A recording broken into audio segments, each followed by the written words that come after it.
ప్రభునామమునకు మహిమ కలుగునుగాక. ఆయన ప్రేమ, ఆయన కృప ఈ రెండు కూడా మనల్ని విడిచిపెట్టాం. మనం ఏ స్థితిలో ఉన్నా, ఎలా ఉన్నా, ఆయన మాత్రం మనల్ని విడిచిపెట్టాం. ఎంతవరకు అని అంటే, మనం ఆయన వైపు పూర్తిగా తిరిగే వరకు కూడా ఆయన మనల్ని విడిచిపెట్టుకోకుండా హెచ్చరిస్తూ ఉంటాడు. ఆయన వాక్యము ద్వారా, ఆయన దర్శనము ద్వారా, ఆయన ప్రవచనము ద్వారా ఈ విధంగా దేవుడు మనతో మాట్లాడుతూ ఉంటాడు. ఒక వాక్యాన్ని మనం గుర్తు చేసుకుందాం. నా అంశం అది కాదు, కానీ ఆయన మాటలను మనం విని అట్టి రీతిగా జీవించకపోతే శ్రమ అని అంటున్నాడు. కానీ దేవుని పిల్లలైన వారు శ్రమ పడుతున్నారు అని అంటే, ఆది కాలంలో చూసినప్పుడు దేవుని మాట వినకుండా వాళ్ళు శ్రమ అనుభవించారు. మరణం వరకు కూడా వాళ్ళు వెళ్ళారు. ఆఖరికి మోషే కూడా ఆయన మాటను వినలేదు కాబట్టి ఆ కానాను దేశంలో ప్రవేశించలేకపోయాడు. 6 లక్షల కాల్బలము ఐగుప్తు నుండి ప్రయాణమై కానాను దేశమునకు, కానాను దేశం అంటే పరలోక సంబంధమైన దేశము, పాలు తేనెలు ప్రవహించు దేశం. ఆ దేశానికి వెళ్ళలేకపోయారు. అహరోను పెద్దవాళ్ళందరూ కూడా అరణ్యంలోనే మరణించారు. ఎందుకో తెలుసా? ఆయన మాట వినకపోవడం వల్ల. కానీ దేవుని పిల్లలని చెప్పుకుంటున్న మనము ఆయన మాటలను మనం వినాలి. ఆయన వాక్యమును మనం ధ్యానించాలి. నా 13 సంవత్సరాల నుండి నేను వాక్యం అనేకులు పుస్తకాలు తెచ్చుకుని రిఫరెన్సులు రాసుకుని ఎన్నో చేస్తూ ఉంటాను. కొన్నిసార్లు నేను అనుకుంటూ ఉండేదాన్ని, వాళ్ళందరూ అలా రాసుకుంటున్నారు, నేను రాసుకోవడం. కానీ దేవుని వాక్యము సామెతల్లో మనం మీ హృదయం అనే పలక మీద రాసుకోమంటున్నాడు, మీ నొసటి మీద రాసుకోమంటున్నాడు, మీ మెడకి అలంకారముగా పెట్టుకోమంటున్నాడు. ఇవి మనకి అలంకారాలు. కాబట్టి వాక్యము మన హృదయంలో ఉండాలి. ఎక్కడున్నా, ఏ స్థలంలో ఉన్నా ఆ వాక్యం మనతో మాట్లాడుతూ ఉంటాడు. ఎప్పుడైతే మనం వాక్యానికి స్థానం ఇస్తామో, ఎప్పుడైతే ఆయన వాక్యాన్ని మనం చదువుకుంటామో, ఖచ్చితంగా దేవుడు మనతో మాట్లాడుతూ ఉంటాడు. ఆయన పక్షపాతి కాదు. ఆయన ఎప్పుడు కూడాను అందరినీ కూడా సమానంగా ప్రేమిస్తున్నాడు, చూస్తున్నాడు, అన్ని కూడా అనుగ్రహిస్తున్నాడు. కానీ లోకంలో మనం చూసినప్పుడు హెచ్చు తగ్గులు కనిపిస్తున్నాయి. ఒకళ్ళేమో అధికంగా ఆశీర్వదింపబడుతున్నారు, ఒకళ్ళేమో అసలు ఆశీర్వదింపబడడం లేదు, కొంతమంది మధ్యగా ఉంటున్నారు. ఈ పరిస్థితులన్నీ కూడా ఎందుకు అనంటే, ఎవరైతే పూర్తిగా ఆయన వాక్యాన్ని అంగీకరిస్తారో వాళ్ళు ఉన్నతమైన స్థానంలోకి వెళ్తున్నారు. ఎవరైతే ఏదో కొంచెం అటు ఇటు అన్నట్టున్న వాళ్ళు ఆ మధ్యలోనే ఉండిపోతున్నారు.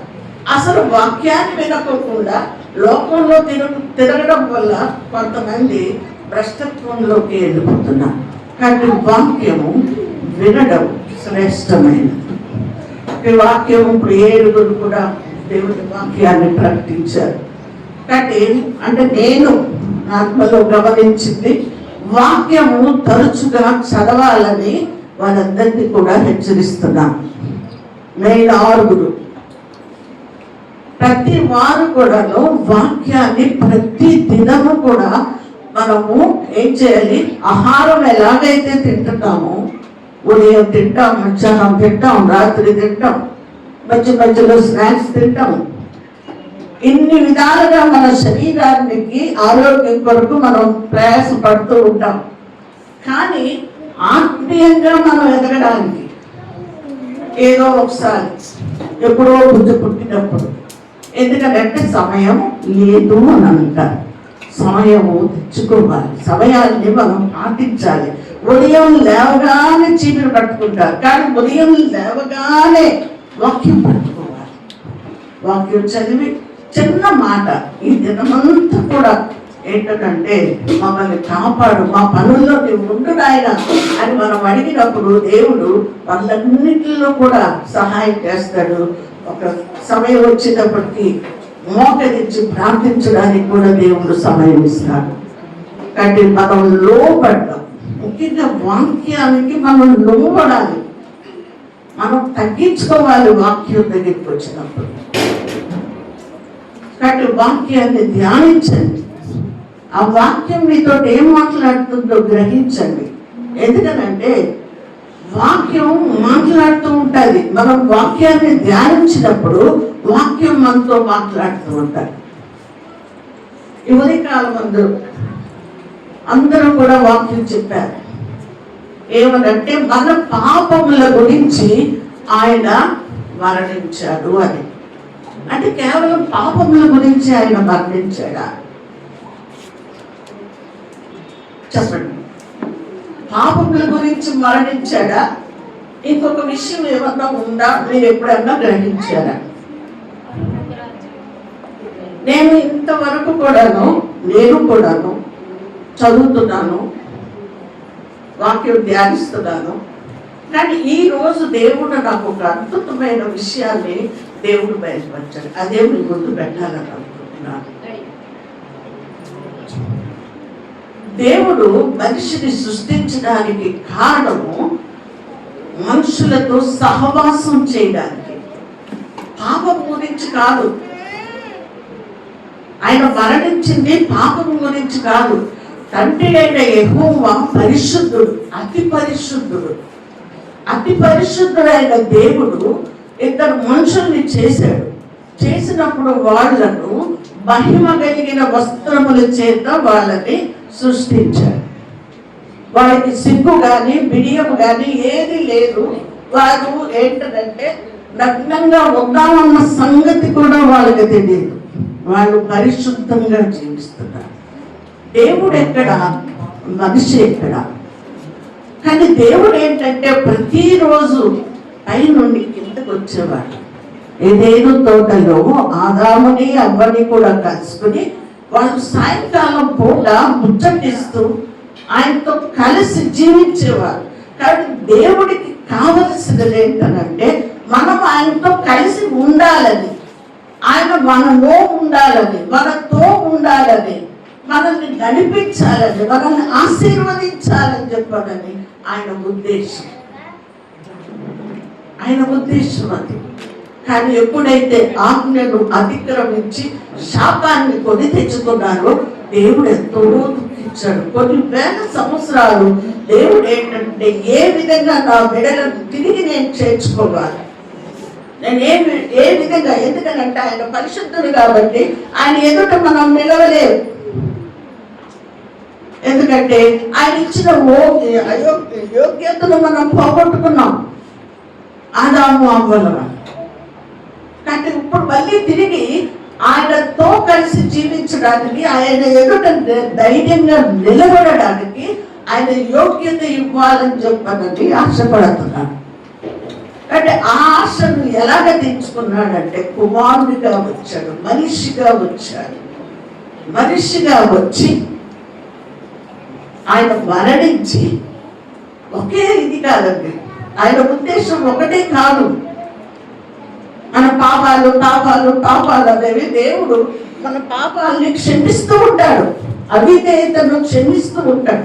ఎప్పుడైతే మనం భ్రష్టత్వంలోకి వెళ్తామో అప్పుడు దేవుడు ఏంటంటే మరణానికి అప్పచెప్పుతాడు, బలహీనతలకి అప్పచెప్తాడు.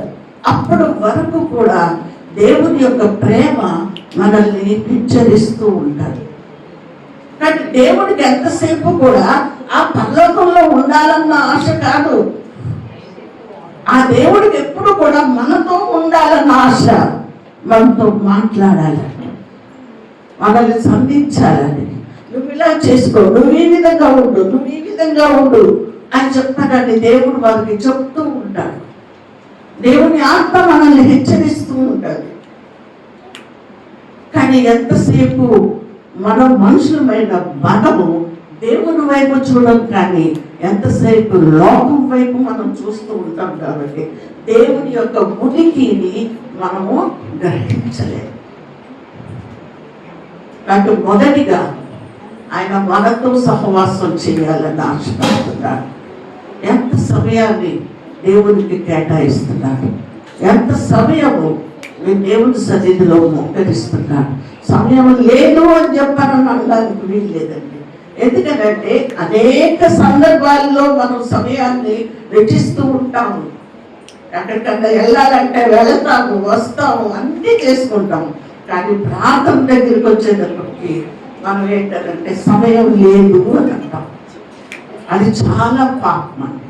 ఆజ్ఞను అతిక్రమించడమే పాపం అని చెప్తాను. ఏదో పాపం చేయొద్దు. ఎంతసేపు ఏంటంటే త్రాగులు, చోదము, వ్యభిచారము, ఇవి పాపాలు అనుకుంటున్నాను. అది కాదు, అది కాదు.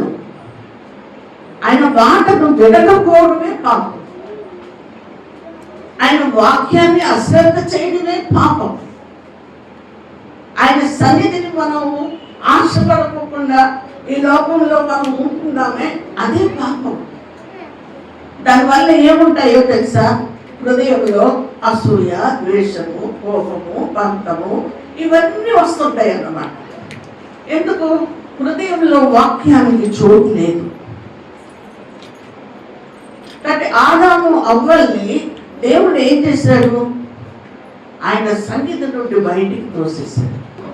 అప్పుడు వరకు కూడా సాయంకాలం, ప్రతి సాయంకాలం దేవుడు ఏంటంటే ఆ మహిమ కలిగిన దేవుడు ఒక మనిషి దగ్గరికి వచ్చి ఏంటంటే సహవాసం చేయడం. మనం మానవులు అని తెలుసు, ఆయన మనల్ని సృష్టించాడని కూడా మనకు తెలుసు, ఆయనకి తెలుసు. నా పిల్లలు, యెషయా మొదటి అధ్యాయంలో రాస్తారు, నా పిల్లలే ఏంటంటే గాడిదకి తెలుసు, ఎందుకు తెలుసు, జంతువులన్నిటికీ తెలుసు. కానీ నేను పెంచి పెద్ద చేసే నా పిల్లలు నా మాట వినకుండా జీవిస్తున్నారని ఆకాశమాలకించు భూమి చెవియొగ్గు అని చెప్పానని దేవుడు మాట్లాడుతున్నాడు. ఆకాశానికి చెప్పుకుంటున్నాడు, భూమికి చెప్పుకుంటున్నాడు, నేను చేశాను, నేను ఈ విధంగా ఉంచాను, నేను రక్తంలో కొల్లాడుతున్న బిడ్డలను ఏంటంటే నేను పవిత్రపరిచి నేను ఈ విధంగా చేశాను. కానీ వాళ్ళు ఈ రోజు నా మాట వినడం లేదు. ఆలకిస్తున్నారా? ఎప్పుడైనా వింటున్నారా మీరు? ఆయన వైపు చూస్తున్నారా? ఆయన వైపు చూస్తే ఖచ్చితంగా ఆ మాట వింటాం.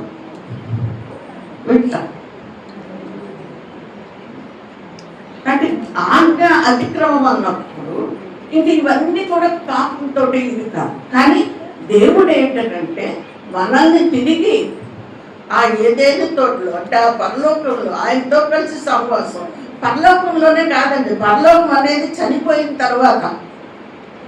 కానీ ఇక్కడ బ్రతుకున్నంత వరకు కూడా ఆయన మనతో కలిసి ఉండాలని చెప్పాలని ఆయన ఆశపడుతున్నా. కలిసి ఉండాలి. తలనీళ్ళు పోతున్నారా? అందులో నుండి బయటికి తీస్తారు. అనారోగ్యంతో బాధపడుతున్నారా? దాని నుండి ఆయన బయటికి తీస్తారు. ఆయన వైపు చూస్తున్నారా? మనుషుల వైపు చూస్తున్నారు. ఏ విధంగా మీరు ఏంటంటే దేవునికి రెస్పాన్స్ ఇస్తున్నారు?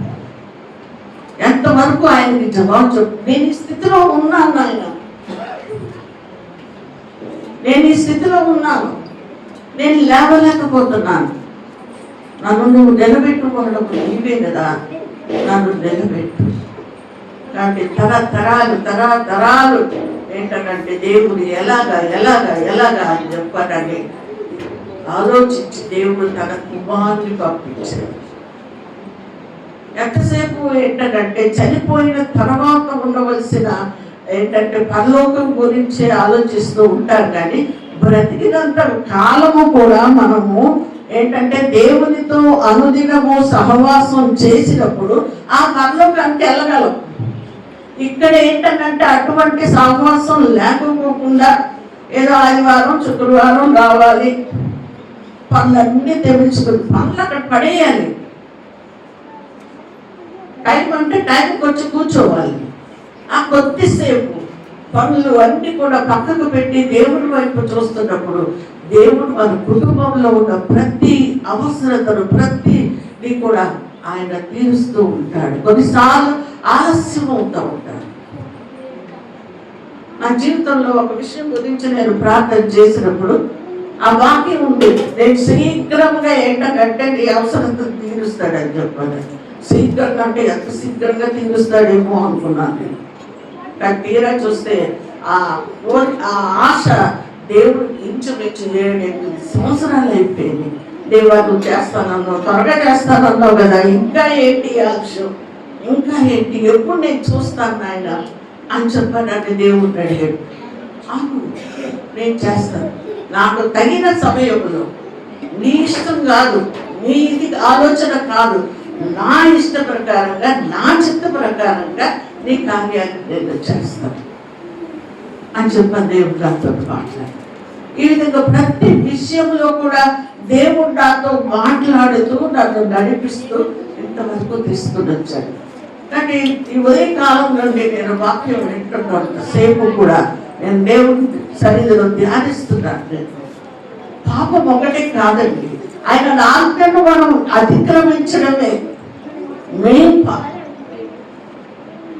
ఆయన అలా చెప్తున్నాడు, మీరు రండి నా దగ్గరికి, విశ్రాంతిని ఇస్తాను, మీ భారాన్ని నా మీద వేయండి, నేను మీ భారాన్ని అంతా కూడా తీరుస్తాను, మీ ఇబ్బందులను, మీ కష్టాలను, మీ అనారోగ్యాన్ని ప్రతి విషయంలో కూడా నేను సహాయం చేస్తానని చెప్పానని దేవుడు చెప్తున్నప్పుడు మనం ఒక మనిషి మాట వింటాం కానీ దేవుడి మాట వినాం. డాక్టర్లు నమ్ముతాము కానీ దేవుడి మాట వినాం. దేవుడిని పూర్తిగా నమ్ము. ఎందుకంటే దేవుడు కనిపించదు, కానీ కనిపిస్తాడు. ఆయన ఆపరేషన్లు కూడా చేస్తూ ఉంటాడు.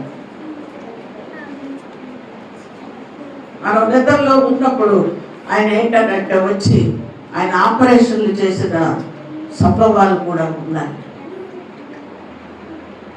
కానీ అటువంటి విషయాలన్నింటిలో కూడా దేవుడు మనం వ్యక్తిగతంగా మనుషులుగా మనం ఏంటంటే మనం చూస్తూ ఉంటాం, ఆలోచిస్తూ ఉంటాం, కానీ దేవుని వాక్యాన్ని బట్టి మనం ఆలోచించినప్పుడు దేవుడు చేసే కార్యాలు అద్భుతంగా ఉంటాయి. ఇది ప్రతి సంవత్సరం జరుగుతున్నది. నేను చిన్నప్పటి నుండి చూస్తున్నాను. నేను ఈ గుడ్ ఫ్రైడే కొంతమంది అయితే కన్నీరు విడిచి ఎంత ఏడుస్తారో మనం చెప్పవసరం లేదు. నాకు నవ్వు వస్తూ ఉంటాయి. ఎందుకంటే ఆయన చనిపోకపోతే మనకి రక్షణ లేదు. ఆయన ఇలా చనిపోతే మనకు ఆ పరలోకం లేదు. మన గురించి ఆయనతో సహవాసం చేయాలని ఆయన ఏంటంటే మనల్ని రక్షించడానికి తన రక్తాన్ని ధారపోస్తుంది. ఇంకొక విషయం ఏంటంటే ఆయన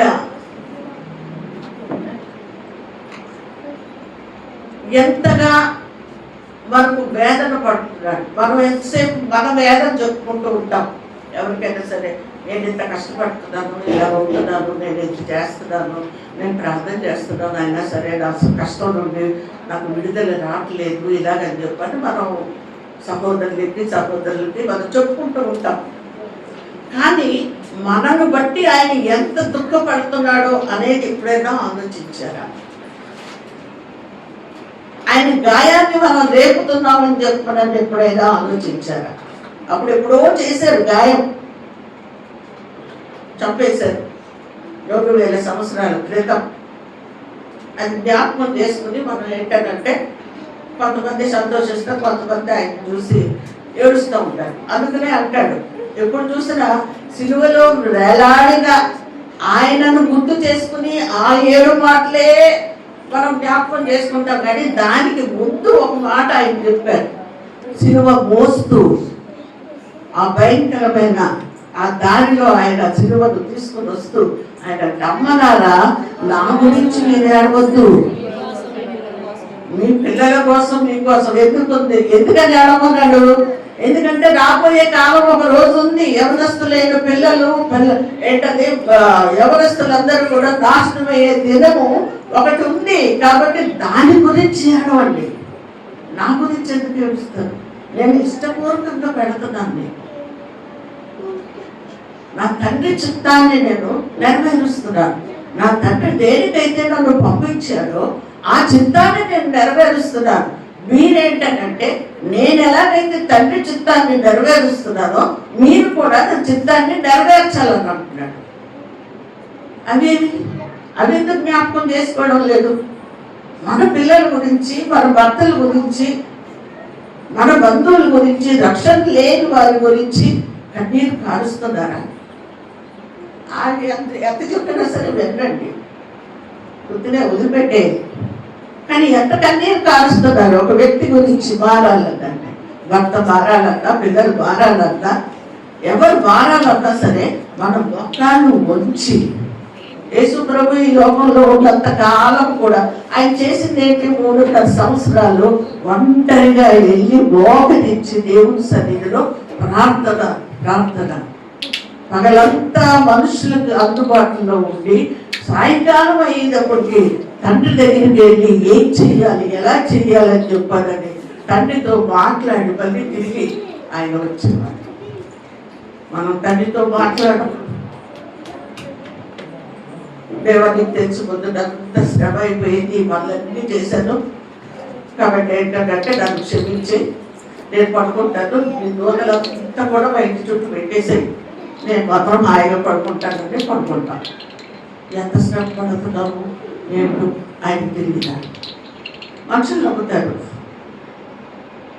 కానీ ఆయనకు తెలీదా టైం ఎంత మనం ఏంటంటే వేస్ట్ చేస్తున్నామో అనేది ఆయనకు తెలియదా? తెలుసు.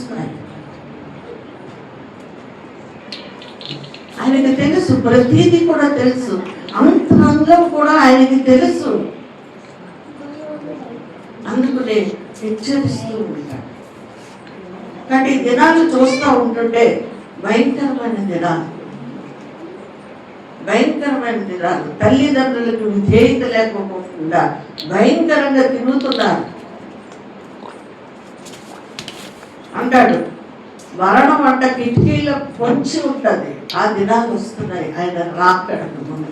కాబట్టి ఇప్పుడు మనము ఎప్పుడో సిలువ చేసిన దాని గురించే మనం ధ్యానిస్తున్నాం, కానీ రాబోతున్న కాలం గురించి మనం ఎక్కువగా ఆలోచించాలి, ఎక్కువగా ధ్యానించాలి, ఎక్కువగా దేవుని సన్నిధిలో గడపాలి. ఎందుకంటే ఆ భయంకరమైన స్థితిలో నేను నా కుటుంబము ఉండకూడదు అంటాడు కదా యెహోషువ. నేను నా కుటుంబం మాత్రం ఆ దేవుణ్ణే సేవిస్తాం, ఎవరు ఏమనుకున్నా ఎవరు ఏమన్నా సరే అని చెప్పి ఆ తీర్మానంలోనికి రావాలి. ఆ దినాలు ఇప్పుడు, ఎందుకంటే ఆయన ఎప్పుడు వస్తాడో మనకు తెలియదు, ఎక్కడ చూసిన భూకంపాలు, ఎక్కడ చూసిన వరదలు, ఎక్కడ చూసిన మరణాలు, వీటితో లోకం అంతా కూడా భయంకరంగా ఉంది. ఎందుకో తెలుసా? ఆయన రాకడ ముందు ఇవన్నీ కూడా జరుగుతాయని చెప్పాడు. అదేవిధంగా దేవుడు కూడా బలంగా పనిచేస్తున్నాడు. ఏంటంటే నా బిడ్డలను, నా పిల్లలను, నా నామము పెట్టుకుని జీవిస్తున్న వారి కుటుంబాలను రక్షించి వారికి ప్రత్యేకమైన జీవితం ఇవ్వాలని చెప్పాలని ఆయన తన పరిశుద్ధాత్మ చేత నింపి మేల్కొల్పిస్తున్నాడు. ఆయన వాక్యం ద్వారా మేల్కొల్పిస్తున్నాడు. చాలా మంది దర్శనాలు చూస్తూ ఉంటారు, పట్టించుకోరు అసలు. ఆ దర్శనాలు ఎందుకో తెలుసా? జరగబోయే వాటిని చూపిస్తూ ఉంటాడు, రాబోయే అపాయాన్ని చూపిస్తూ ఉంటాడు. కళలను పట్టించుకోరు, దర్శనాలను పట్టించుకోరు, వాక్యాన్ని పట్టించుకోరు, ప్రవచనాలను దేన్ని పట్టించుకోరు. అసలు దేవుడు అంటే అసలు భయం ఉందా? దేవుడు చెప్పేది ఏంటంటే భయము భక్తి రెండు ఉండాలి. భయం ఉంటే సరిపోదు, భక్తి కూడా ఉండాలి. భక్తి ఉంటే సరిపోదు, భయం ఉండాలి. దేవుడు అంటే భయం ఉండాలి. అదేవిధంగా ఏంటంటే దేవుడు ఎప్పుడు కూడా మనల్ని ప్రేమిస్తూనే ఉన్నాడు. ఆది నుండి అవ్వ నుండి ఏంటంటే ప్రేమిస్తూనే ఉన్నాడు. మనం ఆయన్ని అంతగా ప్రేమిస్తున్నాం. ఇవన్నీ కూడా మనం పరిశీలన చేసుకోవాల్సి. కాబట్టి వాక్యానికి ఏంటంటే మనం లోబడాలి. ప్రతి వారం వాక్యం వెతుపడుతుంది, ప్రతి శుక్రవారం వాక్యం వెతుపడుతుంది. దాంతో సరిపోతుందా? మీరు కూడా వాక్యం చదువుకుంటూ ఉంటారు కదా, ఆ వాక్యం మీతో మాట్లాడటం లేదా? మార్పు అనేది కావాలి. వినేసి వదిలిపెట్టేయడం కాదు. మార్పు కనిపిస్తూ ఉంటుంది, ఎదుటి మనుషులకు కూడా కనిపిస్తూ ఉంటారు. అవును, పలానప్పుడు ఇలా ఉండేవారు, కానీ ఈ రోజు ఇప్పుడు ఎలా ఉన్నారు అని అంటే దేవుడికి ఎంత భయభక్తులు కలిగి విశ్వాసం కలిగి వాళ్ళు ముందుకు సాగుతున్నారు. వాళ్ళ కుటుంబం ఆశీర్వదింపబడుతుంది. దేన్ని బట్టి? నీ మోకాళ్ళను బట్టి. స్త్రీలకి దేవుడు ఇచ్చిన వరం ఏంటో తెలుసా? మోకరించి అనేకుల కొరకు. నేను ఈ కోయిలగూడెంలో స్కూల్ పెట్టాలని చెప్పానని మా నాన్నగారు నేను కూడా మేము సిద్ధపడ్డాం. మేము ఇది కూడా రాసాం అన్నమాట, స్కూల్ పెట్టడానికి. అయితే దేవుడి సన్నిధిలో ఒకసారి నేను మా ఆత్మీయ తల్లి దగ్గరికి వెళ్ళినప్పుడు ప్రార్థన చేస్తూ కట్టద్దని చెప్పాను. నువ్వు ఒకవేళ నేను కట్టావా నువ్వు కష్టపోతావు. నేను అనేకుల కొరకు విజ్ఞాపన చేయడానికి విజ్ఞాపన ఆత్మ చేత నేను నింపాను. నువ్వు అనేకుల కొరకు విజ్ఞాపన చేయాలి. ఇవేది కూడా చేయడానికి వీల్లేదు. ఈ లోకంలో నువ్వేది కూడా సంపాదించుకోవడానికి వీల్లేదు. నీకెప్పుడు ఏది కావాలో అది ఇస్తానని ఆ మాట చెప్తున్నాను. నేను ఎన్నో విషయాల్లో దేవునికి లోబడి అనేకుల కొరకు ఉపవాసం ఉండి ప్రార్థన చేస్తే అనేక ఆత్మలను దేవుని సన్నిధికి నడిపించడానికి దేవుని సహాయం చేశాను. కానీ దేవుని మాటకు వినండి. దేవుని మాట చాలాసార్లు భర్తల మాట వింటాం, పిల్లల మాట వింటాం. మనం అదే ఇప్పుడు చిన్నపిల్లల మాట కూడా మనం వింటున్నాం. అందుకున్న పిల్లలు ఇప్పుడు తల్లిదండ్రులకు లోబడి ఉండడం లేదు. తల్లిదండ్రులు అంటే భయము గౌరవం కూడా ఉండడం లేదు. కానీ ఏంటంటే మనం దేవుని మాట విని ఆ చొప్పున మనం జీవించినప్పుడైతే దేవుడు మనల్ని ఆశీర్వదిస్తాడు. ఏ సమయంలో ఏది చెయ్యాలో అది ఖచ్చితంగా చేస్తాడు. ఆయన చెయ్యక మాట. ఎందుకంటే నేను ధైర్యంగా నేను చెప్పగలను. తొందరపడినంత కాలము కూడా ఏది జరగదు. కానీ దేవానికి నీ ఇష్టం, నువ్వేం చేసుకుంటావో చేసుకో అని వదిలిపెడితే దేవుడు మొదలు పెడతాడు. మనం వదిలిపెట్టేది పూర్తిగా. ఆఖరు ఏడో మాట చెప్పారు కదా, ఏమనేది? నా ఆత్మను అప్పచెప్పుకుంటున్నాను. కాబట్టి నేను నా ఆత్మని అదేవిధంగా నా శరీరాన్ని నీకు అప్పచెప్పుకుంటున్నానయ్యా. నీ ఇష్టమే నా కుటుంబంలో జరగాలి, నీ ఇష్టమే, నీ చిత్తమే, దానికి నేను లోబడే మనసు ఇంకో అని చెప్పానని దేవుడికి మనం సమర్పించుకున్నామంటే దేవుడు ఖచ్చితంగా మన ప్రార్థన ఆలకించి దేవుడు సహాయం చేస్తుంది. అంటే అట్టి రీతిగా సంఘం వృద్ధి అవ్వాలని అనేకులకు ఆశీర్వాదకరంగా అబ్రహామును ఏమని దీవిస్తాడు? నువ్వు అనేకులకు ఆశీర్వాదకరంగా ఉంటావు. మనకే ఆశీర్వాదం లేనప్పుడు మనం ఇంకొకరికి ఎలా ఇస్తాము? కానీ మనం ఆశీర్వదింపబడినప్పుడే కదా. మన దగ్గర డబ్బులు ఉంటే కదా ఎవరికైనా ఇవ్వగలము. మన దగ్గర డబ్బులు లేకపోతే ఎవరికైనా సహాయం చేయగలమా? చేయలేము. కానీ ఇచ్చేదెవరు? దేవుడు.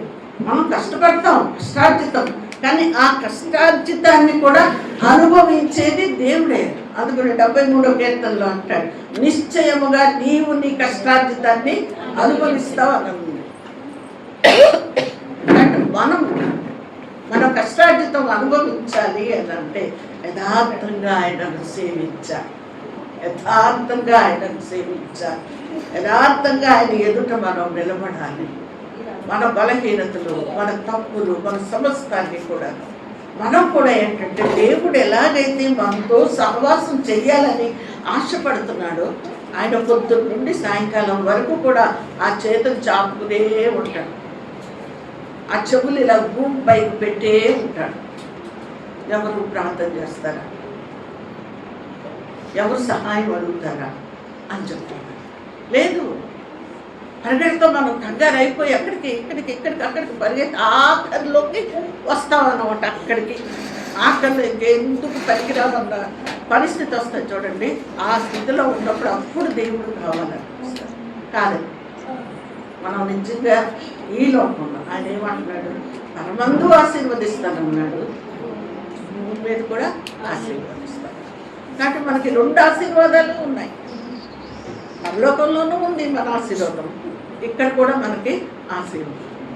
అంటే అనేకులకు ఆశీర్వాదకరంగా ఇక్కడ ఎంతమంది ఉన్నారు కూర్చొని. కాబట్టి మీరందరూ కూడా మీరు ఆశీర్వదింపబడి ఒక 10 మందిని మీరు ఏంటంటే ఆశీర్వాద కారణంగా వాళ్ళకు ఉంటే కదా ఎలా ఉంటుంది సంఘం. ఈరోజు గుడ్ ఫ్రైడే కాబట్టి అందరూ వచ్చి కొంతమంది కూర్చున్నారు. నేను ఇప్పుడు 4 వారాల నుండి అలాగా వస్తున్నాను. నేను ప్రతి శుక్రవారం కూడా 2, 3 ఎందుకు రాలేకపోతున్నారో అర్థం కాదు. కాబట్టి దయచేసి మనం ప్రార్థన వాక్యం 2 కూడా దూరంగా పెడితే మన శరీరం కూడా బలహీనమైపోతుంది, బలహీనపడిపోతుంది. ఎందుకో ఏంటో కూడా తెలియదు, బలహీనపడిపోతూ ఉంటారు. అంటే దేవుని యొక్క సన్నిధిని మనం ఆశించాలి. మనం గృహంలో ఉండాలి దేవుని సన్నిధి. ప్రతి వారు కూడా దేవాన్ని సన్నిధి నా ఇంట్లో ఉండాలి, నువ్వు నా ఇంట్లో ఉండాలి, నాతో నువ్వు ఉండాలి అని ఖచ్చితంగా అడిగే హక్కు దేవుడు మనకిచ్చాడు. ఆయన పిల్లలు మనం, ఆయనతో భాగస్థులు మనం. నేను ఇంటికి ఇలా ఉండాలి. మా చిన్నపాపకి అలాగే బాగాలేకపోతే హాస్పిటల్లో ఉన్నాం, చాలా సిక్ అయిపోయింది. 9 సంవత్సరాలు. ఆ డాక్టర్లు తర్వాత వాళ్ళందరూ కూడా చాలా అసలు వచ్చి అలా నుంచుని వారు అంతే మాట్లాడేవారు కాదు. ఆ పిల్ల పరిస్థితి చూసి నేను ఇంకా అక్కడ కూర్చుని ఆ బాల్కనీలో కూర్చుని ఏడుస్తూ, ఎందుకు నాయన నేను ఈ హాస్పిటల్లో ఎందుకు ఉండాలి, అసలు నీ నామానికి ఎంత అవమానం ఇది, నేను నిన్ను విశ్వసిస్తున్నాను కదా, నాకు ఈ హాస్పిటల్లో అసలు ఉండడానికి ఇష్టం లేదు నాకు, కాబట్టి నువ్వు స్వస్థపరుస్తుందా లేదా అని దేవునితో పోరాడాను. ఆ సిస్టర్, ఆ మదర్ వచ్చి నా తల మీద చెయ్యేసి నన్ను ఓదార్చింది. ఆ తర్వాత దేవుడు కలిగి మరణ లోయల్లో నుండి నా పిల్లల్ని ఎన్నోసార్లు మరణ లోయల్లో నుండి దేవుడు కాపాడి తీసుకొచ్చాడు. అంటే అడగాలి, మనం అడగకోకుండా దేవుడు ఎలాగిస్తాడు? అడగమంటున్నాడు. ఆయనకు అన్నీ తెలుసు, నేనేంటో తెలుసు, మీరేంటో తెలుసు, కానీ అడగండి అంటున్నాడు. అడుగునే మీకు ఇవ్వబడును, తట్టుడే మీకు తెరవబడును. అంటే అడిగితేనే కదా నీకు స్పష్టంగా ఏది కావాలో అది అడగాలంట. పాల యాంగిచో గారు పెద్ద సేవకుడు ఆయన టేబుల్ను ఒక సైకిల్ అడిగారంట. అడిగితే ఎప్పటికీ జవాబు రావట్లేదు. ఏంటైనా ఇంత ప్రార్థన చేస్తున్నాను, నాకు జవాబు రావట్లేదు అని చెప్తానంటే, ఎటువంటి సైకిల్ కావాలో నువ్వు నన్ను అడగలేదు, ఎటువంటి బల్ల కావాలో లేకపోతే ఏ కర్రతో చేసిన బల్ల కావాలో నువ్వు నాకు అడగలేదు కదా, నువ్వు అడుగు. ఎటువంటి బల్ల కావాలి, ఎలా ఉండాలి, ఏ సైజు ఉండాలి అని చెప్పాను. ఆయన పుస్తకంలో ఆయన సాక్ష్యం రాసుకున్నప్పుడు ఇది రాసుకొచ్చాను అని. అంటే పలానా సైకిల్ పలానా ఇది హెర్క్యులస్ సైకిల్ ఈ రంగులో ఉండాలి అని అంటే 4 రోజులకల్లా 2 కూడా వచ్చినాయి. అంటే మనకి ఏది కావాలో అనేది మనం స్పష్టంగా తెలుసుకోవాలి. తెలుసుకున్నప్పుడు అప్పుడు దేవుని ఎదుట పెట్టాలి. నాకు పలానా అవసరం ఉంది, నాకు డబ్బులు, దేవునికి తెలుసు నేను ఆర్థికంగా ఇబ్బంది పడుతున్నాను, కాబట్టి ఎంత కావాలో నీకు తెలుసు కదా, నీకు అన్నీ తెలుసు కదా, నువ్వు సహాయం చేయి ఇలాగా అలాగా అని అడుగుతూ ఉంటాను. కానీ నీకు ఎంత కావాలి? 1,00,000 కావాలా, 2 లక్షలు కావాలా, 3 లక్షలు కావాలా, ఎంత కావాలి? దేవుడికి ఖచ్చితంగా అక్కడ మనకి ఏది కావాలో ఆరోగ్య విషయంలో వచ్చి ఏదైనా సరే అవి అడిగినప్పుడు దేవుడు వెంటనే జవాబిస్తాడు. మనకే అర్థం పర్థం లేకపోకుండా దేవా నీకు తెలుసు నీకు తెలుసు నీకు తెలుసు నీకు తెలుసు అర్థం. ఆయనకి తెలుసు. మనం అడుగు ఇలా వేస్తున్నప్పుడే ఆయనకి తెలుసు. మన మాట మన నోటి నుండి బయటకు రాకముందే ఆయనకి తెలుసు. 139 రాస్తారు కదా, నేను లేచుంటా, నేను పరుచుంటా, నేను మాట్లాడుతా, నా మాట నోటికి రాకముందే నీకు అన్నీ తెలుసాను అంటాడు. నాకు చుట్టూ ఆవరించి ఉన్నామని చెప్పాను దావీదు అంటా ఉంటాడు. అయినా సరే అడగమని చెప్పాను అన్నాడు. కాబట్టి మనం స్పష్టంగా మన పిల్లల విషయంలో ఏంటి, లేకపోతే మన కుటుంబ విషయాల్లో ఆర్థిక పరిస్థితి ఏంటి, ప్రతి విషయంలో కూడా మనం ఆయనను అడిగితే దేవుడు ఇస్తాడు. కాబట్టి ఆయన ఆశపడేది ముఖ్యమైనది ఏంటో తెలుసా, మన పాపాలను చూడటానికి ఇష్టపడతారు. ఆయన మన పాపాలను చూడటం లేదు. ఆయన చూస్తే కదా మనం ఇక్కడ ఉంటాం. ఎవరు ఉండవు, ఎవ్వరు నీతిమంతులు లేరు. కానీ ఆయన మన పాపాలను చూడకుండా ఆయన మనల్ని ప్రేమిస్తూ మనల్ని క్షమిస్తూ మీరు ఇలా మార్చుకోండి అని చెప్పానండి వాక్యం ద్వారా మాట్లాడుతున్నప్పుడు అది మనం మార్చుకుంటే కదా ఆయన ఆశీర్వాదాన్ని మనం చూస్తాం. మనం ఆశీర్వదింపబడటమే కాదు, అనేకులకు ఆశీర్వాదకరంగా దేవుడు ఉంచుతాడు. కాబట్టి ఆయన మనకు సహవాసం చేయాలి. కాబట్టి మనం ఇంటి బయట ఉంచుదామా, ఇంట్లోకి పిలుచుకుందాం. మందిరంలో ఉంచుదామా, మందిరం బయట ఉంది. ఆజ్ఞను అనుభవం అంటే ఆజ్ఞను మనం పాటించకపోతే ఆయన ఎక్కడ ఉంటాడు, బయట ఉంటాడు. అదేవిధంగా మనం ఆజ్ఞను అనుభవిస్తూ ప్రతిసారి ఆయన ఆజ్ఞ ఆయన మాటకు మనం లోపడుతున్నాం అనుకో, ఆయన ఎక్కడ ఉంటాడు, మందిరంలో ఉంటాడు, మన హృదయంలో ఉంటాడు. అంటే నిర్ణయించుకోవాల్సింది మనం. ఆయన మన హృదయంలో ఉండాలని ఆశపడితే ఆయన ఆజ్ఞను పాటించాలి.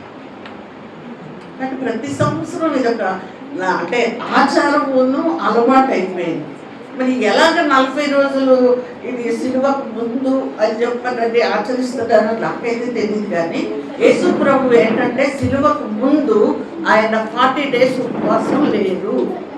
ఆయన సువార్తకు రాకముందు బాప్తీసం తీసుకున్న వెంటనే ఆయన 40 రోజులు సాతాను చేత శోధింపబడి అక్కడ 40 రోజులు ఉన్నారు. కానీ సిలువకు ముందు ఆయన ఫాస్టింగ్ లేదు.